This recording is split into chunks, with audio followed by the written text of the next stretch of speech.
क्या आपके घर भी मुर्गी का गोश्त बहुत ज्यादा इस्तेमाल किया जा रहा है? तो ठहरिए, पहले ये हकायक जान लें। चिकन तमाम जरूरी गिजाई अज्जा को पूरा करने में अहम किरदार अदा करती है। Chicken protein, calcium, amino acids, vitamin B3, vitamin B6, magnesium और दीगर अहम गिजाई अज्जा का भरपूर जरिया है। लेकिन अब मुर्गियों की इन मसनूई खुराक की वजह से इसके खाने में फायदे कम और नुकसान ज्यादा है।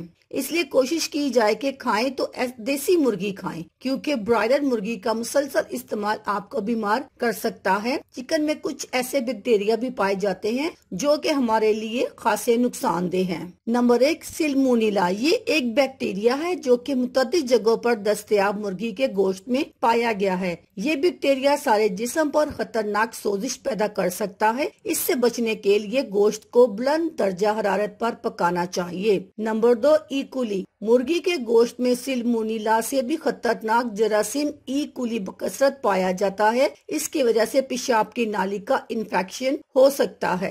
नंबर 3, आर्सेनिक का इस्तेमाल। मुर्गियों की खुराक में खतरनाक केमिकल आर्सेनिक इस्तेमाल किया जाता है ताकि गोश्त का वजन बढ़ाया जा सके। ये जानलेवा भी हो सकता है और बहुत सी बीमारियों का मुअज्जब भी है। नंबर 4, एंटीबायोटिक अज्जा। मुर्गियों की खुराक में एंटीबायोटिक अज्जा भारी मिकदार में इस्तेमाल किया जाता है, जिसकी वजह से इनका गोश्त खाने वालों पर एंटीबायोटिक अद्वियात का असर नहीं होता। नंबर 5, एनीमिया का खतरा। चिकन नगर्स में चर्बी, जिल्द और अंदरूनी अज़ा में पाई जाने वाली खुराक की नालियों का इंकशाफ हुआ है। इनको खाने से खून की बीमारी, एनीमिया और जिस्म की रगें फूलने का मसला पेश आ सकता है। इसलिए अपना और अपने घर वालों का ख्याल रखिए। अल्लाह हाफिज।